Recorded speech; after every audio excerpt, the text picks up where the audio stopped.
Hi hello வாங்க, எப்படி இருக்குங்க? நல்லா இருக்குங்களா? இன்னைக்கு ஆஸ்டின் சீக்ரெட் சமையல்ல இருந்து நம்ம பச்சை பயிர் வச்சு வடை செய்ய போறோங்க.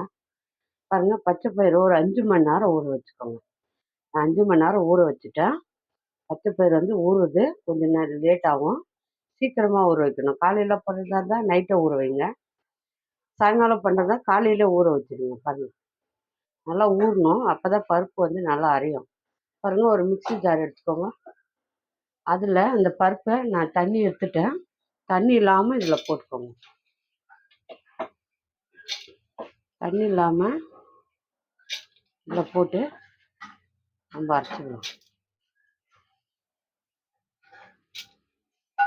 நல்லா ஊறணுங்க. பருப்பு ஊறினா தான் நல்லாயிருக்கும் வடை. கொஞ்ச நேரம் நல்லா காலையில் ஒரு 8 மணிக்கெல்லாம் ஊற வச்சுருங்க. சாயங்காலம் சுடுறதாக இது ஊறுறது கொஞ்சம் லேட் ஆகும். நான் காஞ்ச மிளகா போட்டுக்கிறேன். நீங்கள் பச்சை மிளகா வேணாலும் போட்டுக்கோங்க. 4 காஞ்ச மிளகா போட்டுக்கிறேன். ஒரு 4 பூண்டு போட்டுக்கிறேன். பூண்டு கொஞ்சம் சோம்பு போட்டுக்கிறேன். பாருங்கள், சோம்பு. நீங்கள் வேணுன்னா இன்னும் இஞ்சி ஒரு துண்டு போட்டுக்கோங்க. இஞ்சி ஒரு துண்டு போட்டுக்கணும். பூண்டு 4, மிளகா 4, பச்சை மிளகா வேணாலும் போட்டுக்கோங்க. நான் காஞ்ச மிளகா போடுறேன். இப்போ இதை வந்து தண்ணி ஊற்றாமல் நம்ம அரைச்சிக்கணும் நைஸாக. பாருங்க, அதே கப்பு எடுத்துக்கணும். பருப்பு வந்து அரைச்சின்னு வந்துட்டோம். பாருங்க, இதை இதில் போட்டுக்கலாம். நைஸாக அரைக்காதுங்க, ஒன்றும் அதிகமாக அரைச்சிக்கணும். அப்போ தான் நல்லாயிருக்கும் பருப்பாக சாப்பிட்றதுக்கு. ரொம்ப நைஸாக அரைக்கக்கூடாது. பாருங்க, ஒரு வெங்காயம் நல்லா பொடி பொடியாக நறுக்கி வச்சுக்கிறேன். அதை போட்டுக்கோங்க. ஒரு வெங்காயம், கொத்தமல்லி கருவேப்பிலை போட்டுக்கோங்க. கொத்தமல்லி கருவேப்பிலை போட்டுன்னு தேவைக்கு உப்பு போட்டுக்கோங்க. உப்பு போட்டுக்கோங்க.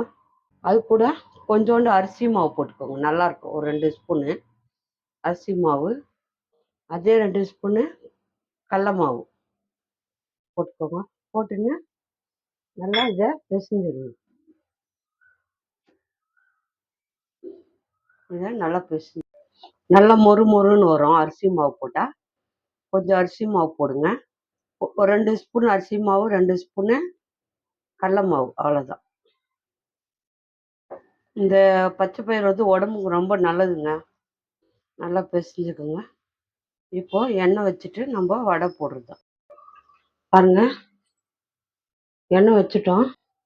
அவங்க சின்னதாக ஒன்று எடுத்து போட்டு பாருங்கள் எண்ணெய் காஞ்சிச்சான்னு. பாருங்கள், எண்ணெய் காஞ்சிச்சு. பாருங்கள், இந்த மாதிரி உருண்டை ஊற்றிக்கோங்க. உருண்டை ஊற்றி இப்படி உள்ளங்கையில் வச்சு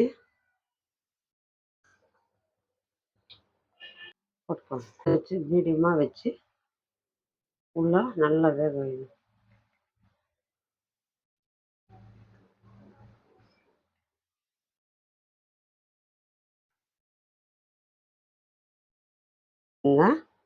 பாருங்க, எல்லா வடை சுட்டாச்சு. வடை சூப்பராக வந்துக்குது பாருங்க. பச்சை பயிறு வடை பாருங்க. உள்ள பார்த்தியா எவ்வளோ சாஃப்டாக இருக்குங்க. நல்லா உள்ள சாஃப்டாக இருக்கு. மேலே மொறுப்பாக இருக்கு. சூப்பராக இருக்கு. இந்த மாதிரி வடை வீட்டில் ஹெல்த்தி, உடம்புக்கு நல்லது. இந்த மாதிரி வடை செஞ்சு கொடுங்க. பசங்களுக்கு விரும்பி சாப்பிடுவாங்க. பெரியவங்க சின்னவங்க எல்லாருமே சாப்பிட்லாம். குயிக்காக சீக்கிரமாக ஆகிடும். ஆனால் நீங்கள் பருப்பு கரெக்டாக ஊற வைங்க. ஊற வச்சு அரைச்சி இந்த வடை சுட்டு சாப்பிடுங்க. ரொம்ப நல்லது உடம்புக்கு. கோல்டு எல்லாம் எடுத்துடும். இது ரொம்ப நல்லது, ஹெல்த்தியாக இருந்து. இந்த வடை யார் யாருக்கு பிடிக்குமோ அவங்க மறக்காமல் லைக் பண்ணுங்கள், ஷேர் பண்ணுங்கள், கமெண்ட் பண்ணுங்கள். அஸ்வினி சீக்ரெட்டை சர்ப்ரைஸ் பண்ணுங்கள். நம்ம இன்னொரு டிஷ்ஷில் பார்க்கலாமா? பாய்ங்க.